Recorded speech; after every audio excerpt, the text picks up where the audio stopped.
और आजसू की केंद्रीय कमेटी की बैठक धनबाद में हुई और इस दरमियान सुदेश महतो जो पार्टी सुप्रीमो है वो धर्माबाद हिलटॉप आउटसोर्सिंग कंपनी को लेकर जो विवाद हुआ था वहां उस स्थल का दौरा करने पहुंचे। उनके साथ सांसद चंद्र प्रकाश चौधरी भी थे।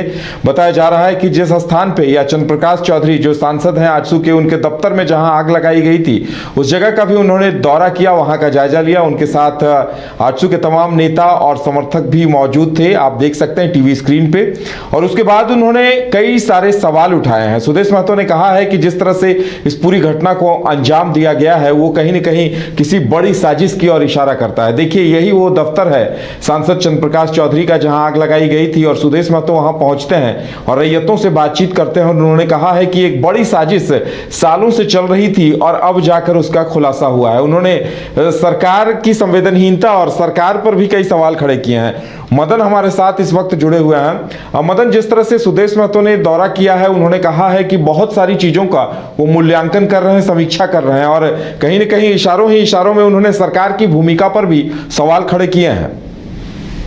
बिल्कुल, देखिए ये विवाद जो है लगातार चल रहा है। हालांकि संगठनात्मक बैठक में शामिल होने के लिए आजसू सुप्रीमो सुदेश महतो धनबाद पहुंचे थे, लेकिन बैठक के बाद वो उस जगह भी पहुंचे जहां पर यह विवाद हुआ, हिलटॉप में जहां यह झड़प हुई थी। और आजसू के सांसद चंद्र प्रकाश चौधरी के कार्यालय को जो आगजनी के हवाले किया गया था वहां भी पहुंचकर उन्होंने निरीक्षण किया, वहां के लोगों से मिलकर वहां की स्थिति को जानने की कोशिश की और उसके बाद मीडिया को संबोधित करते हुए आजसू सुप्रीमो ने जो संकेत दिए हैं उसमें ये सीधे तौर से आप समझ सकते हैं कि अवैध कोयले का जो कारोबार है उसको वो सीधे तौर पर निशाना साधते हुए बताए कि इसमें कहीं ना कहीं जो वहाँ के विस्थापित हैं उनकी आवाज़ दब जाती है। कंपनियां जो है वो एक तरह से कुछ लोगों के इशारे पर काम करती है, उन्हें फ़ायदा पहुंचाने के लिए काम करती है और उसके बाद जो मूलभूत सुविधाएं चाहिए विस्थापितों को, जो उनके हक में आवाज़ उठाने के लिए आगे आते हैं, उससे दबाने की कोशिश होती है। तो ऐसे में सुदेश महतो ने पहले भी बताया था कि विस्थापितों की समस्या सिर्फ एक जगह की नहीं है और वहीं की नहीं है, बल्कि पूरे राज्य में जहाँ जहाँ इस तरह की परिस्थितियाँ हैं उसके लिए वो आगे आएंगे।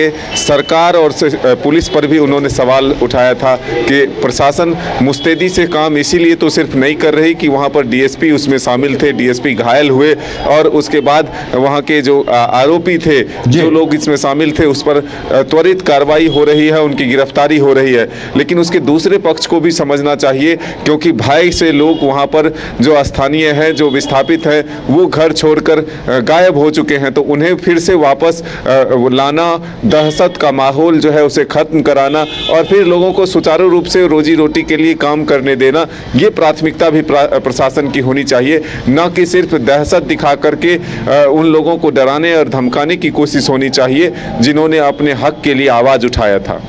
चलिए मदन, ऐसे में देखने वाली बात ये होगी कि आजसू इस पर आगे क्या कुछ करता है, क्योंकि इससे पहले भी आजसू की टीम ने एक रिपोर्ट दी थी और अब सुप्रीमो ने, सुदेश महतो ने भी खुद दौरा किया है। तो देखने वाली बात होगी कि आजसू क्या स्टैंड लेती है इस पूरे मामले को लेकर। फिलहाल हमारे साथ जुड़ने के लिए और जानकारी देने के लिए आपको बहुत बहुत धन्यवाद।